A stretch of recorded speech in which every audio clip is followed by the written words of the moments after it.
Okay, look at her. Nikki Doll, talk about a beauty. Ooh, that Daphne Guinness look, so pretty. Yeah, I mean, a beauty too. And talk about someone who is knowledgeable about their craft. She knows any and everything about fashion, and you know, she's the encyclopedia of it. So that is something that I do admire in her. Did you feel competitive in that first day because she was like, I'm a fashion queen and you're a fashion queen? Were you like, there's another one, wait, look at her, who is she? Well, again, I think that like, for me, I was not in it for anybody else. I was not in it to pay attention to anybody else. I was in it for myself, and I knew what I was capable of. Yeah. So for me, I was more excited that there was another girl to compete with. Like, I would have much rather there been more fashion girls in one season to like really show what I'm capable of, rather than like, if I was the only, you know, fashion girl, that's just boring. Right. And I think she delivered, and it was really fun to compete against her and still be able to laugh with her at the end of the day. I've really enjoyed Nikki's Instagram lives with all you girls. I don't know how she has the time, because she is doing it like every single day. Uh-huh. It's crazy. And yeah, I mean, putting on the different faces. It must have been a nice way to catch up and kiki. It is, yeah, it is. And it's oftentimes those are like the only chances we get to talk. Right, and you're doing it for the fans. For the fans, in front of hundreds of people. Now, speaking of tiny, tiny waists, look at her. There she is. Oh my Valentina. God. That's Y'all are doing a good job on these photos. You are not doing anybody dirty. It's all of it. So many beauties and so many incredible photographers. Now, Valentina, she was also in that Sam Smith video with you. Yes. Oh my gosh. And that was really my first experience that I got to have one-on-one with her. We shared a trailer. Mm-hmm. And she was so nice. And I think I'm not sure if the season was airing yet when this happened. But she had such incredible advice for me, and just advice that I will take with me, and one of which was, don't take anything too seriously, just have fun and enjoy the ride. And you hear that all the time from girls, and for some reason there's just some girls that it really sticks from, and she was one of those. Yeah, because I mean, she like you know, stepped onto the show and it seemed like fully formed with all the looks and everything. Totally. And then throughout her career, it just looks like she's just twirling right through it. You know, like not a stress in the world. She's just like, I'm beautiful. I'm just twirling through it. Exactly. So she was great. Well, who are your favorites? Who are your standout queens from past seasons that went from 7 on, I guess, than when you were watching, who were, you know, inspiring to you or that you loved? The first queen that comes to my mind is Violet.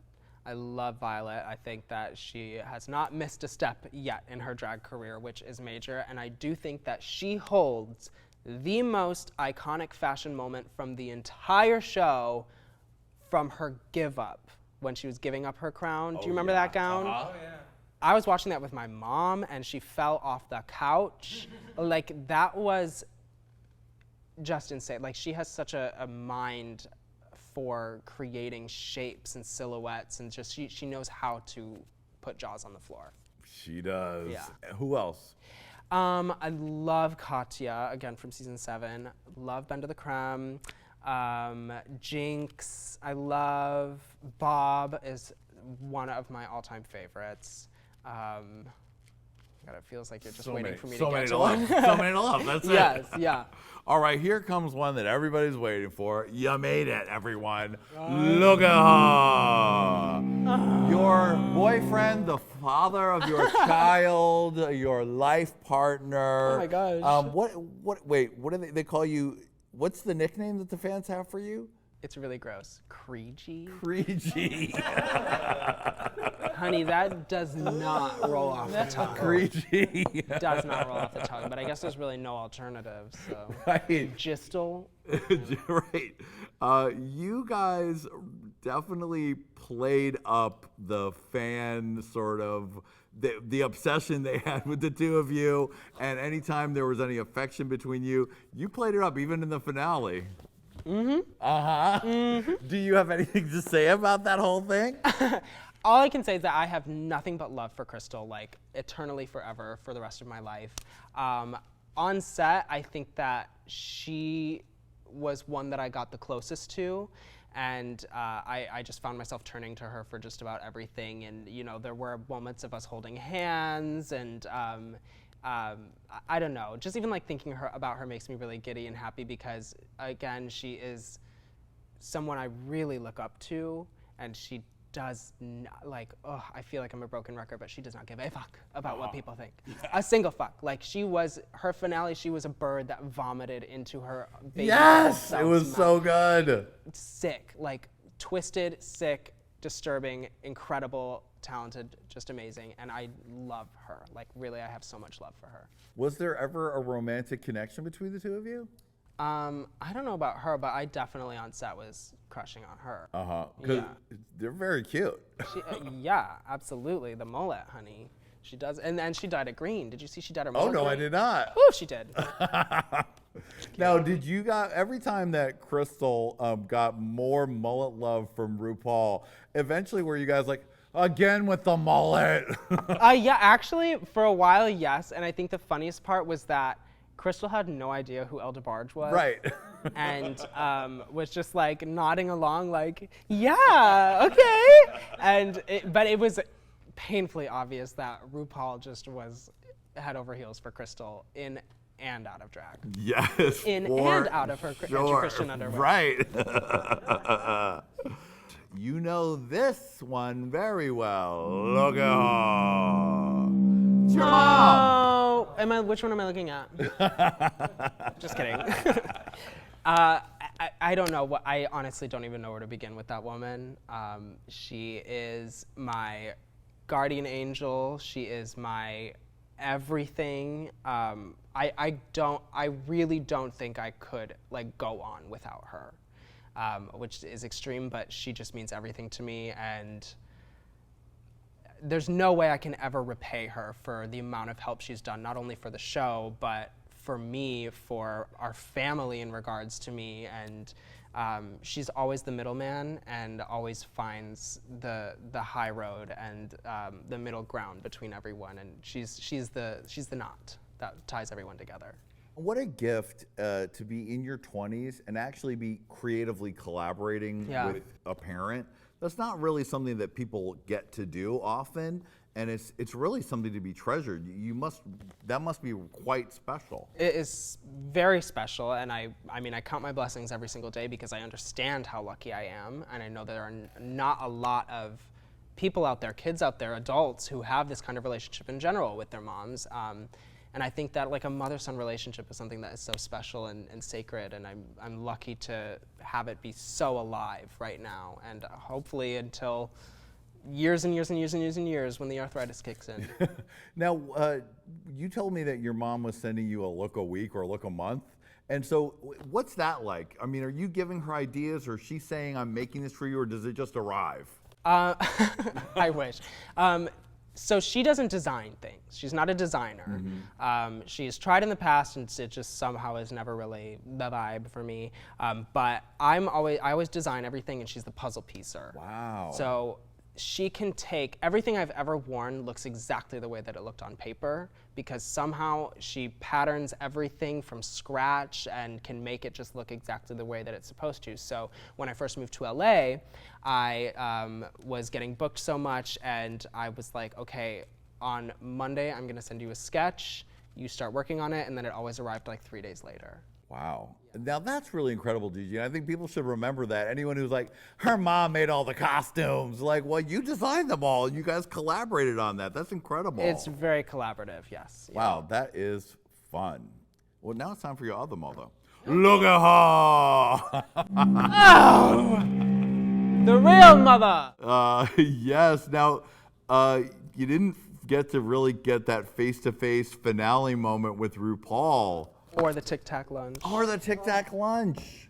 God. Whatever happened to the Tic Tac lunch? I don't know. They never brought it up. Sheesh. I know, right? I mean, she is. You can say what you want to say about her, but she is in it for the girls. She is in it for the betterment of drag in general. She is. It's not a selfish thing for her, from what I could understand and from what I perceived from actually being able to have conversations with her, given that there were a million cameras around. Right.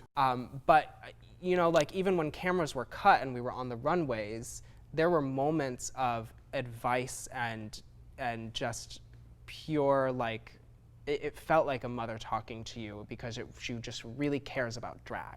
Like that's at the end of the day what she really cares about. She cares about drag persisting and moving as far as it possibly can.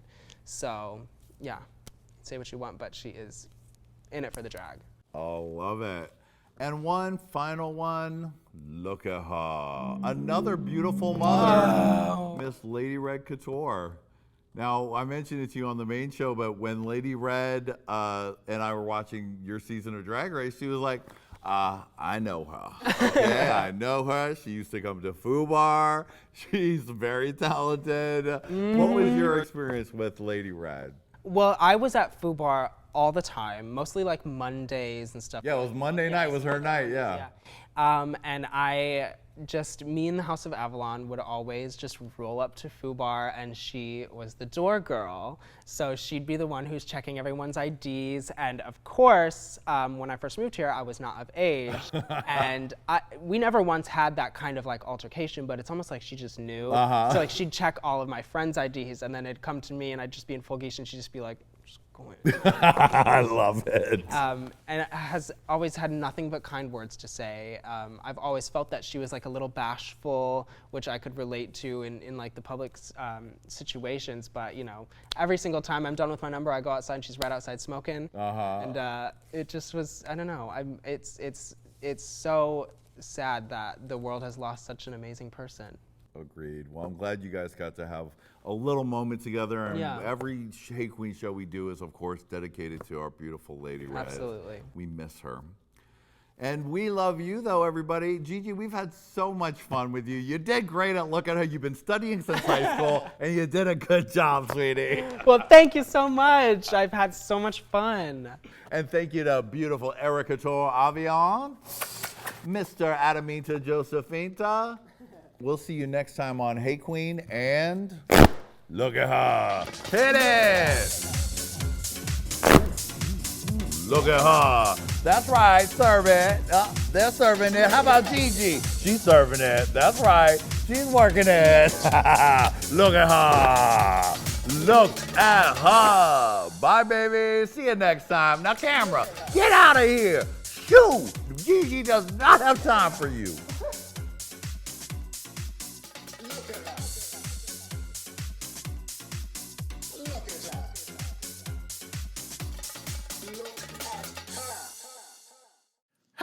Children, click here, and subscribe. You're welcome.